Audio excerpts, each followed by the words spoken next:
আমাদের মাঝে বক্তব্য নিয়ে আসছেন আমাদের গ্রামডাঙ্গি যুব উন্নয়ন সমবায় সমিতির অন্যতম সেক্রেটারি এবং আমাদের গ্রামের সম্মানিত সদ্যভাজন মোহাম্মদ শাহিন মামা, তাকে শুভেচ্ছা বক্তব্য দেওয়ার জন্য বিশেষভাবে আহ্বান করছি। আসসালামু আলাইকুম। উপস্থিত বাংলাদেশ জাতীয়তাবাদী দলের অঙ্গ সংগঠন মৎস্যজীবী দলের ইউনিয়ন আহ্বায়ক সেলিম এবং গ্রামীণ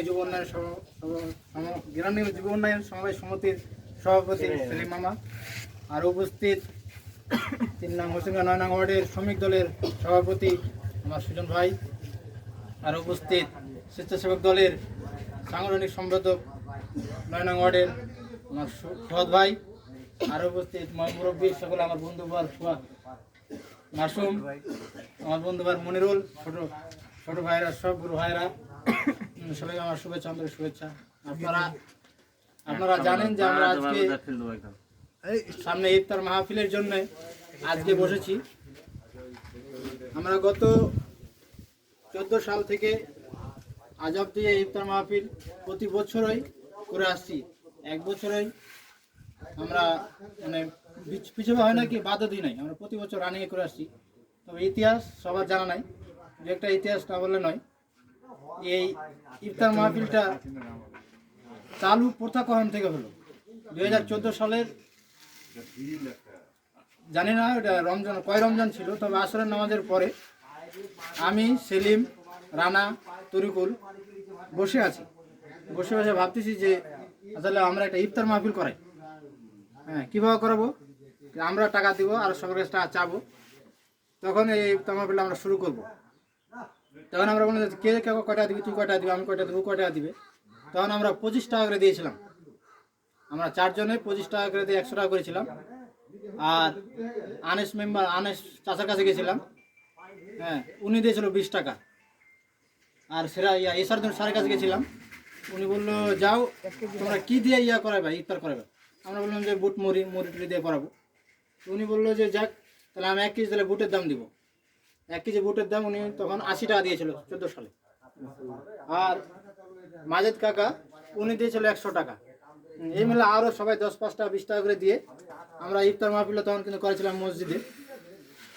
মুড়ি টুড়ি বুট টুটি এগুলো দিয়ে, খেজুর টেজুর দিয়ে করেছিলাম। এরপরে আমরা কয়েক বছর মুড়ি দিয়ে করলাম। পর্যায়ক্রমে আমরা প্রথমবার দিয়েছিলাম 25 টাকা, পর্যায়ক্রমে আমাদের টাকা বাড়তে আজকে মাশাআল্লাহ আমাদের টাকা বাড়ছে, সবার টাকা বাড়ছে। এরপর আস্তে আস্তে আমাদের এটা বড় হচ্ছে।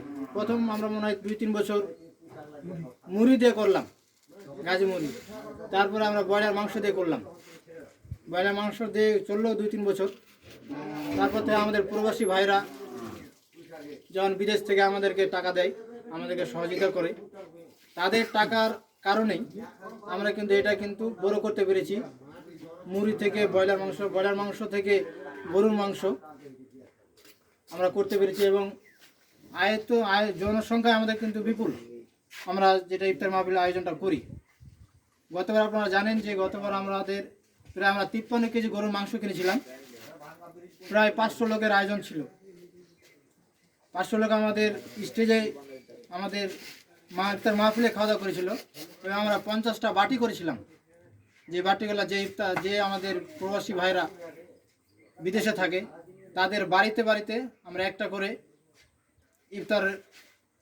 ইফতার সামগ্রী পাঠিয়েছিলাম। ভাত ছিল, এমনকি আমরা আমাদের এই মাহফিলে যাদেরকে আমরা মাংস দিয়েছিলাম পরিমাণ মতো, তাদের পরিমাণের চেয়ে যাদেরকে আমরা বাসায় দিয়েছিলাম তাদেরকে 3 ডাবল আমরা মাংস দিয়েছিলাম। যেন তারা বাড়িতে আছে, মহিলা মানুষ তার একা খেতে পারবে না, তারা মা বোনকে নিয়ে হয়তো বা বেটি বউকে নিয়ে খাবে, সেই জন্য আমরা সেই হিসাব করে তাদেরকে মাংসটা একটু বেশি দিয়েছিলাম, যেন প্রবাসী ভাইরা যেন একটু মনে তাদের জন্য উৎসাহ জাগে যে যাই আমি না থাকতে পারে আমার বাড়িতে দিয়েছে, আমার মা আমার বউ খাচ্ছে। সেই দিকটা বিবেচনা করে আমরা কিন্তু এই বিষয়টা করেছিলাম।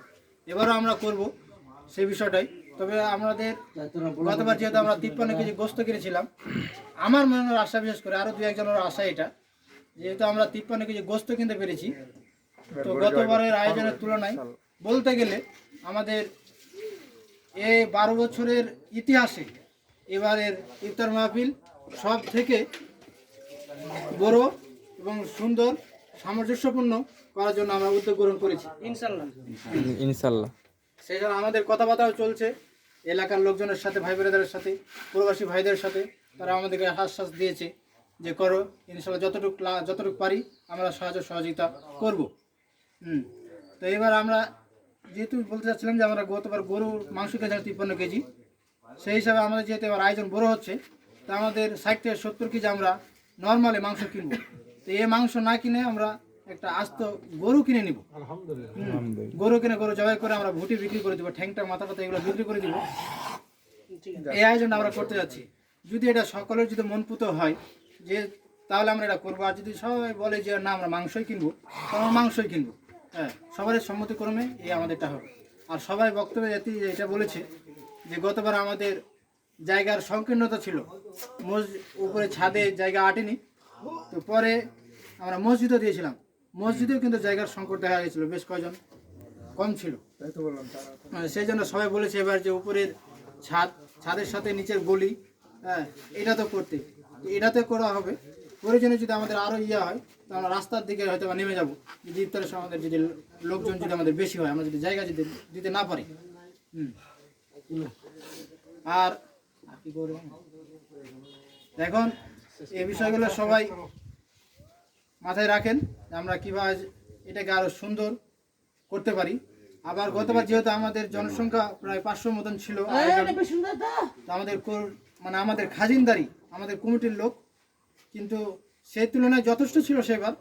আর এবার কিন্তু আমাদের কমিটির লোক কিন্তু বেশ কয়েকজন কিন্তু বিদেশ চলে গেছে, যেগুলো আমাদের সক্রিয় ছিল, ভালো কাজ করছিল। তো ওই তুলনায় আমাদেরকে আগে থেকে আমাদের ভলেন্টিয়ার, আমাদের এই কমিটির লোককে বৃদ্ধি করতে হবে, যাতে আমাদের এবার আয়োজনে আমাদের ভলেন্টিয়ারের কোনো যেন না থাকে, ঘাটতি না থাকে, সে বিষয়টা আমাদের আগেই লক্ষ্য করতে হবে। আর আমাদেরকে যে যার বন্ধু আছে, যে যার রিলেটিভ আছে, বিদেশে আছে, দেশে আছে, তাদের সবাইকে বলতে হবে যে আমাদের ইফতার মাহফিলে গতবারও সামিল ছিল, এবারও সামিল হও, কিংবা তুমি নতুন করে এবার সামিল হও। এই বিষয়টা সবার জায়গা থেকে সবাইকে বলতে হবে। এটা বললে হবে না সেলিম নেতা, শাহিন নেতা, সুজন ফুয়াদ নেতা, মন্ডল নেতা ওরাই করুক, ওরাই যোগাযোগ করুক, এমনটা না। আমরা সবাই নিজের জায়গা থেকে সবাইকে বলবো। এই বলেই আমার সংক্ষিপ্ত বক্তব্য এখানে শেষ করছি। সবাইকে ধন্যবাদ জানিয়ে আসসালামু আলাইকুম।